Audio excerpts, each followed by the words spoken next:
शंकराचार्य जी स्वयं शंकर के अवतार, उनसे ऊपर कोई नहीं है। और मैं शंकराचार्य हूँ, ये कह रहा है मैं शंकराचार्य हूँ। कोर्ट देखेगी कि प्रोसीजर किसका सही है, जिसका सही होगा उसको हाँ कह देगी, जिसका नहीं होगा उसको ना कह देगी। ठीक है, हम तो आस्थावान सनातनी है, हम तो मंदिर और मूर्ति में आस्था रखते हैं, हमें तो पीड़ा होती है। हमारे समाजी है उसको क्या पीड़ा होगी। कहाँ सोए हो चौकीदार, कहाँ सोए हो चौकीदार। अरे संत महात्मा पे लठियां बरसे, देखा बाटे अपार, कहाँ सोए हो चौकीदार। गंगा जी में गंगा जी का दर्शन करने जा रहे हैं महाराज जी के साथ अपमान हुआ है इसमें, और आपके बयान से लग रहा है कि असुर प्रवृत्ति आप में प्रवेश कर गई है। आप दोस्तों यहाँ पे जो है बाहर बहुत ज़्यादा श्रद्धालु जो है बाबा के स्पोर्ट में आए हुए हैं। मिलते हैं कुछ श्रद्धालुओं से और करते हैं उनसे बात, जानते हैं उनका क्या इसके बारे में पक्ष है और क्या वो इस बारे में अपनी राय रखते हैं। शोर है चारों तरफ, सुबह सुबह बहुत सारा कचरा भी हो गया था चारों तरफ, बहुत सारे लोग हैं। स्वास्थ्य के दृष्टिकोण से तो थोड़ा सा चाहिए होता है, यहाँ पर शांति तो है नहीं।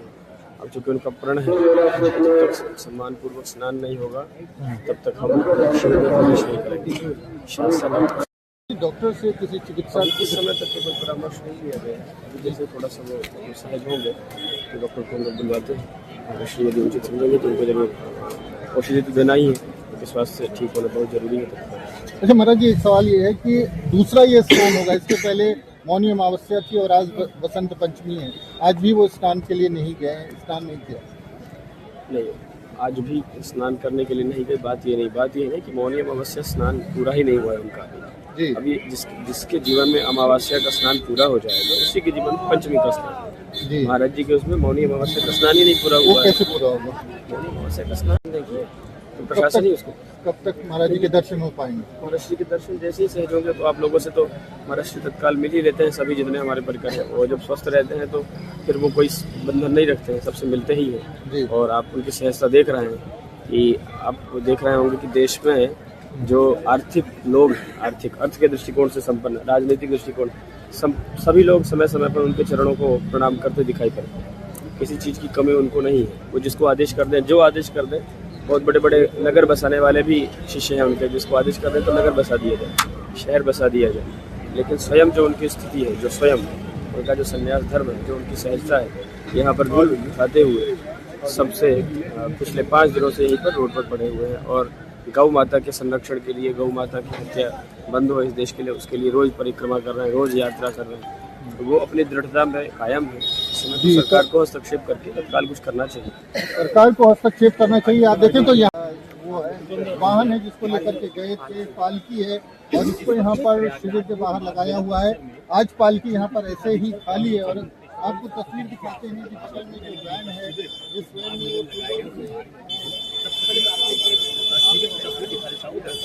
मौनी अमावस्या पर अभी तक करने का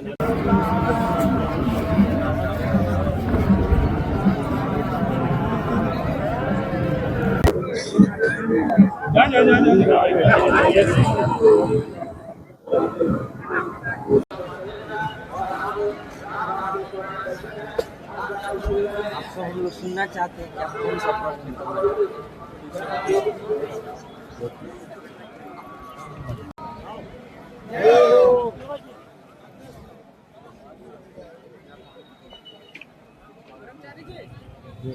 नहीं आएंगे? स्वास्थ्य खराब है आपका। बोलना नहीं। ओम नमः पार्वती पते हर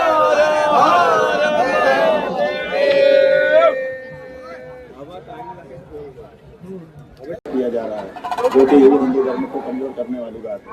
इसलिए हिंदू धर्म में ये खलीफा परंपरा जो लोग ला रहे हैं तो लोग हिंदू धर्म को नुकसान पहुंचा रहे हैं। साधु को राजा नहीं बनना चाहिए, राजा को साधु नहीं बनना चाहिए। दोनों का 2 तरह का व्यवहार है, दोनों का 2 तरह का आचार है। दोनों को अपनी अपनी मर्यादा का पालन करते हुए जनता का कल्याण करने के लिए प्रयास करना चाहिए। मारता खाता है, वो ब्राह्मणों को मार दे, वो साधुओं को मार दे, वो गायों को मार दे, यही तो करता है। और चोला साधु का पहनता है, हाल नहीं।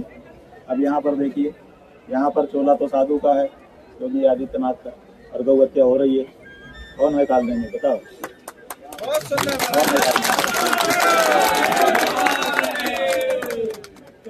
आजमगढ़ में केशव प्रसाद मौर्य ने कहा कि आप श्री प्रणाम करते हैं और इस स्नान करके इस मामले को यहाँ खत्म करते हैं, आप क्या विचार करते हैं? ये वो वाली बीजेपी है जो शुरू में आई थी कि हम हिंदुओं के लिए काम करेंगे। केशव प्रसाद मौर्य ने उसी बीजेपी की प्रारंभिक स्पिरिट का प्रदर्शन किया है अपने वक्तव्य से, जो स्वागत योग्य है। इसी बीजेपी को लोगों ने अपनाया था। वो वाली जो बीजेपी अब आ गई है कि हम जो चाहेंगे करेंगे, कोई कुछ बोले हम सुनेंगे ही नहीं, ये वाली बीजेपी लोगों को अस्वीकार्य है। जिस साधु को, चोला साधु का है, यहाँ साधुओं को मारा गया, सन्यासियों को मारा गया, यहाँ बटुकों को मारा गया, और वो इस तरह की भाषा बोलता है, इसका मतलब उसको सिंपैथी राजनेताओं से ज्यादा है, साधु संतों से कम है। वो हमारे कुल का है ही नहीं। अगर हमारे कुल का होता तो उसको हमारा दर्द होता।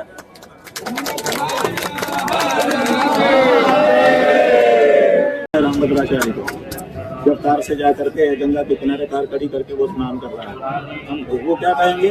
और यहाँ तक पालकी की बात है, हम तो सदा से पालकी में, पशुआ हमारी पालकी उठवा करके आते थे, आगा साधु हमारी पालकी उठा करके जाते थे। अब हम आए हैं सदा से जाते रहे हैं। हम स्वयं भी पालकी से पिछले 2 मार्च स्नान कर चुके हैं। उसके पहले पैदल हम जाते थे। शंकराचार्य पदवी को लेकर क्या विवाद है? कहाँ तक ये बात? शंकराचार्य पदवी को लेकर तो कोई भी बात नहीं है। लोग दिखाने की कोशिश कर रहे हैं कि विवाद है। एक सोने के टुकड़े को आप सामने रखिए और उससे कहिए मैं तुझे सोना नहीं मानता, तो सोने को क्या फर्क पड़ेगा? बताइए, तो सोना यही तो कहेगा कि अगर नहीं मानता तो तू कसौटी के पत्थर पे मुझे रगड़ के देख ले, या कटर से काट करके मेरे अंदर झाँक ले, या भट्टी में तपा करके मुझे देख ले, और ज्यादा निकारा मेरे में आ जाएगा, वही तो कहेगा। इसलिए जो चीज जो है वही रहेगी। ये विवाद उठाने से कुछ नहीं होता। उल्लू कहता है क्या दे रहा है, सूरज तो उगा ही नहीं, क्या सूरज नहीं उगा होता? बोलो। द्वंद्व इस समय चल रहा है। जो जमीर वाले नेता हैं उनको लग रहा है कि पार्टी के द्वारा गलत परंपरा स्थापित की जा रही है, गलत निर्णय लिए जा रहे हैं और गलत कार्य हो रहा है। इसलिए अंदर उनके लड़ाई चल रही है, संकट चल रहा है। सुनील बराला नाम के एक भारतीय जनता पार्टी के नेता हैं। कल उन्होंने कहा कि मुझे भारतीय जनता पार्टी में रह करके दुख हो रहा है। ये क्या हो रहा है, नहीं होना चाहिए। इसी तरह से शाम होते होते कल भी जो केशव प्रसाद मौर्य हैं, जो मुख्यमंत्री हैं उत्तर प्रदेश, उनका भी बयान आया है। लेकिन जो मुखिया हैं आदित्यनाथ, वो अभी भी गलती मानने को तैयार नहीं। हमको ऐसा नहीं है कि कुछ भी कर दे, कुछ भी नहीं कर सकती है। हमारे साथ पूरा प्रोसीजर सही है, इसलिए उसको हमें को हाँ कहना पड़ेगा, ना कहने का सवाल ही नहीं है। देखिए क्या करता है, ब्राह्मण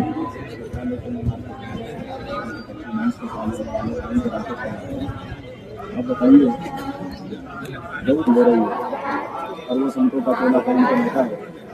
आलमी को नहीं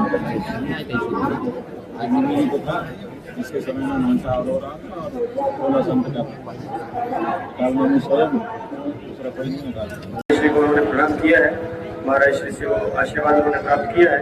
हम अनुरोध कर रहे हैं श्री गुडोला जी को कि वे 2 शब्द महाराज जी के चरणों में संवादित करेंगे। श्री लक्ष्मण श्री गुडोला जी। जगत गुरु शंकराचार्य की परम पूज्य परमपाद जगत गुरु शंकराचार्य जी के चरणों में सत नमन करता हूँ।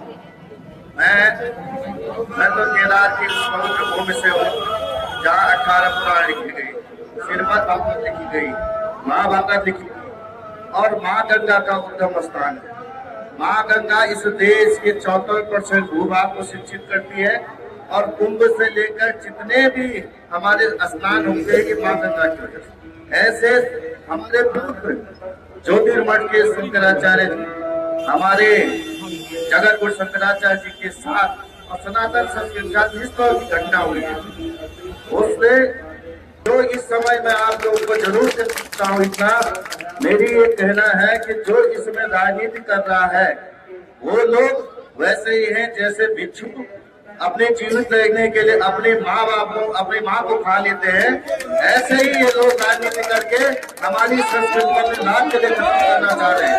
वो राजनीतिक भिक्षु हैं जो सनातन संस्कृति को खत्म करना चाह रहे हैं। मैं जरूर कह सकता हूँ कि हमारी पीड़ा, हमारी मिलने लगातार 24 घंटे के सफर में हम यहाँ आए हैं, तमाम लोग आए हैं और पूरे देश के अंदर, पूरे सनातन संस्कृति के अंदर ये पीड़ा है। मुझे लगता है कि मेरी व्यक्तिगत मांग है गुरु के चरणों में कि मैं ये जरूर चाहता हूँ कि जिन लोगों ने कृत्य किया उन्हें माफ नहीं किया जाना चाहिए। ये सब की जवाबदेही यदि आपके अंदर सनातन संस्कृति का जमीन इतना भी जिंदा है, मैं गलत शब्द कह रहा हूँ लेकिन मैं ये जरूर कह सकता, स्वाभिमान जिंदा है तो हमें वो प्रतिकार करना चाहिए जो हमारे आस्था में स्वाभिमान पे छूट की गई, हमारे दिलों पे छूट की गई है, हमारी आस्था पे छूट की गई है। मैं ये जरूर चाहता हूँ कि उसको लेकर सारे लोगों को प्रतिकार करना चाहिए जो किसी भी पार्टी से जुड़ा हुआ है।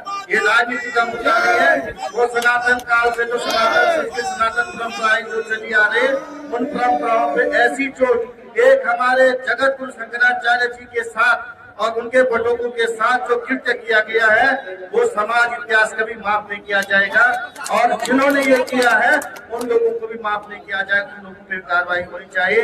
मैं जरूर आपके चरणों में सत नमन करता हूँ और मैं आपसे जरूर कह सकता हूँ पूरा उत्तर भारत, पूरा हिंदुस्तान हम बहुत पीड़ित हैं, बहुत व्यथित है और मैं हमारे आंखों में जो अश्रु है ये मैं जरूर कह, ये सबकी पीड़ा है, हम सब का दर्द है और हमारे साथ बहुत अन्याय किया गया। ये विधायक हैं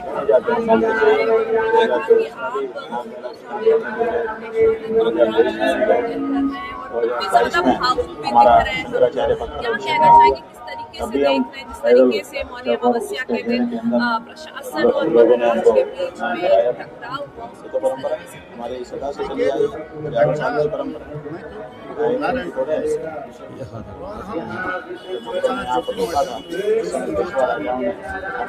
दोस्तों हम MLA हैं यहाँ पे रिकेश यादव जो कि यहाँ पे जौनपुर से आए हैं। उन्होंने जो है 2 गीत अपने जो है तैयार किए हैं बाबा को लेकर, आपको दिखाते और मिलवाते हैं रिकेश यादव से। हमें मिल गए हैं यहाँ पे रिकेश। कहाँ से आए हो दोस्त आप? जौनपुर से। कब से यहाँ मेले में बने हुए हो? मेले में तो हम 2 दिन से आए हैं। 2 दिन से आए हो। मेले में यहाँ पे घूम रहे हैं। तो आपने ये जो बाबा के साथ जो ये हुआ है इसके बारे में आप क्या कहना चाहेंगे? यही कह रहे हैं जब बाबा लोग को नहीं सुरक्षा मिल पा रही है तो हम लोग तो आम जनता है, हम लोग कैसे नहा पाएंगे? जब बाबा जी हमारे नहीं नहा पाएंगे तो हम लोग को इस मेले में कैसे आम जनमानस नहाएगी? आपसे मैं आपके माध्यम से कहना चाहता हूँ उत्तर प्रदेश सरकार से, जब हमारे बाबा को अपमानित करेंगे तो हम लोग तो आम जनमानस हैं, हम लोग को कहीं की छोड़ने वाले नहीं हैं। जी जी जी जी बिल्कुल। और जैसे कि आपने मुझे बताया आपके पास कुछ गीत है जो आपने यहाँ पे बनाए हैं, आप जो है वो गीत अगर हमें सुना सके तो। देखो यह गीत तो अभी चलते चलते हम गाना बनाते हैं, चलते चलते गाते हैं, हम गाना लिखे हैं यहाँ देख गाते हैं। हाँ जी हाँ जी। यह हमारा गीत नहीं है, हमारी एक मतलब सरकार से एक पूछने की मतलब आवाज़ हमारी है, जनता की आवाज़ है। हमारे बाबा लोग का कहना है कि काहे भया निरदैया, अरे योगी बाबा तू भैया, काहे भया निरदैया, अरे बाबा योगी तू भैया। अरे कुंभ में पूछन प्रशासन के हलिया, कुंभ में पूछन प्रशासन के हलिया, बाबा पे चलवाई दिहला तू लठिया, अब के बा गंगा में नहवैया, अरे बाबा भैला निर्दयिया। जब बाबा लोग कुंभ में पर्व में नहीं नहा पाएंगे तो आम जनमानस बताइए कैसे वहाँ संगम में डुबकी लगाएंगे? जब बाबा जी नहीं वहाँ तक पहुँच पाएंगे तो हम लोग का जाना क्या मतलब रह गया? यही हमारा एक बात है। और तूता भैला निर्दयिया कि अब यूपी में कौन जिम्मेदार है जिस तरह से साधु संत आम जनमानस किसान मजदूर परेशान हो रहे हैं? आखिर यह सवाल हम किससे पूछें, जाएं तो किसके पास जाएं? हम तो एक छात्र हैं, लेकिन आज बाबा शंकराचार्य महाराज जी के दरबार में आकर हम अपना गीत आप लोग को सुना रहे हैं। क्योंकि कहा भी जाता है, अरे कहाँ सोए हो चौकीदार, कहाँ सोए हो चौकीदार। अरे संत महात्मा पे लठियां बरसे, देखा बाटे अपार, कहाँ सोए हो चौकीदार, कहाँ सोए हो चौकीदार। क्या उनको दिखाई नहीं दे रहा जिस तरह से हमारे महात्मा के शिष्यों को अपमानित किया गया? या सरकार अंधी है, उनको दिखाई नहीं देता है? हम उनसे पूछना चाहते हैं आप लोग के माध्यम से, क्योंकि हम एक ऐसे लोकगीत गायक हैं, जब आप लोग चाहेंगे तभी तो हमारी आवाज़ वहाँ तक पहुँच पाएगी। बहुत बहुत धन्यवाद। कि भाई ने अपना यहाँ पे लोकगीत गाया और सभी को जो यहाँ पे एक संदेश दिया है, महात्मा जी का सपोर्ट किया है, और जो हमारी सरकार है, केंद्र और राज्य दोनों सरकारों को जो यहाँ पे उन्होंने सचेत किया है और अपनी बात को एक बहुत ही अच्छे लोकगीत के माध्यम से उन्होंने जनता की आवाज़, जनता के शब्दों को अपने माध्यम से जो है सरकार के पास पहुँचाया है। आशा करते हैं सरकार जो है इन बातों को ध्यान में रखेगी, समझेगी और जल्द से जल्द हमारे बाबा को जो यहाँ पे सपोर्ट करेगी, हिंदुत्व को सपोर्ट करेगी, एक राष्ट्र गो राष्ट्र बनाने का प्रयास करेगी, और जैसे कि हमारा हिंदुत्व, हमारा सनातन, उनका जो है सपोर्ट करेगी। धन्यवाद। यहाँ पे हम पूछते हैं कि जो बाबा का अपमान जो है किया गया है उसके बारे में ये क्या राय रखते हैं, और इनसे एक जो है सवाल भी पूछे जाएगा, जो कि कल योगीनाथ आदित्य जी ने जो है एक अपनी तरफ से बयान दिया है कि कुछ लोग जो है सनातन को कमज़ोर करने का काम कर रहे हैं। इस बारे में इनसे पूछते हैं यहाँ पे जुड़े हुए श्रद्धालुओं से कि उनके क्या विचार है और क्या वो अपना पक्ष रखते हैं इस बारे में। नाम क्या जान सकते हैं? मेरा नाम प्रिंस कुमार उर्फ संगमानंद है और हम गौरक्षक है। हमने आज से कई वर्षों पहले एक 25 वर्षों से बंद पड़े गौशाला जिसमें कचरा था, उसको अपने हाथों से हमने साफ किया उस गौशाला को, और उस गौशाला में पूज्य महाराज जी का आगमन हुआ है उस गौशाला में। और ये जो घटना हुई अपमानजनक, उससे पहले हम स्वयं भारतीय जनता पार्टी के नेता हैं और नगर अध्यक्ष भी रहे हैं, लेकिन जब से हमने गौरक्षा का काम किया तब से हम कोई पद को ग्रहण नहीं किया, इसलिए क्योंकि हमारी अपनी नीति है। गौरक्षा हम क्या करेंगे, उसमें हो सकता है भाजपा की नीति ना जुड़ा हो, तो इसलिए हम कोई पद पे नहीं है। और जब से महाराज जी के साथ ये व्यवहार हुआ है अपमान का, इसके विरोध में इसलिए है क्योंकि आप देखिए धर्मशास्त्र, धर्म रक्षक बहुत सारी बात करते हैं कि आदि काल से संतों की परंपरा चल रही है। आपने सुना होगा और सबको पता होगा कि जब सनक सनंतन संत कुमार जब आए थे नारायण के दरबार में प्रभु श्री नारायण का दर्शन करने के लिए, सनक सनंतन संत कुमार और द्वारपालों ने उसे रोक दिया था, इसलिए कहा था कि अभी आराम कर रहे हैं नारायण, आप नहीं मिल सकते हैं। तो संत ने बहुत आज्ञा की कि मुझे प्रभु से मिलने दीजिए, हमारी अभिलाषा है प्रभु से मिलने की। तो द्वारपाल अभिमान में चूर नहीं मिलने दिए, तो बता दे कि नहीं मिलने दिए, तो उसका परिणाम क्या हुआ? क्रोध में आकर सनक सनातन कुमार ने श्राप दिया था कि असुर प्रवृत्ति तुम अपना रहे हो, तेरे ऊपर असुर सवार होगा और तुम असुर बनोगे। यहाँ पे योगी जी से, बीजेपी से या किसी भी सरकार प्रदेश से हमारा कोई भी द्वेष नहीं है। हमारा सिंपल एक ही मांग है, जो हमारे बाबा को, हमारे शंकराचार्य जी को जो उपाधि और जो उनको वहाँ पे मान सम्मान नहीं मिला, हम सिर्फ वही चाहते हैं कि उन्हें वो मान सम्मान मिले। हमें सरकार से, पार्टी से, किसी से भी हमें कुछ भी उद्देश्य नहीं है। सभी पार्टियां अपनी जगह होती हैं, उनके अपने तर्क अपनी जगह हैं। हमारी सिर्फ एक ही मांग है कि बाबा जी को, शंकराचार्य जी को, उनको मान सम्मान, जिस चीज़ के वो योगी हैं, जिस चीज़ के लिए उनको अब हमने शंकराचार्य बोला हुआ है, उस शंकराचार्य के पद के लिए उनकी मान प्रतिष्ठा को मायने रखते हुए उनके साथ जो है जैसे उनको स्नान किया जाए।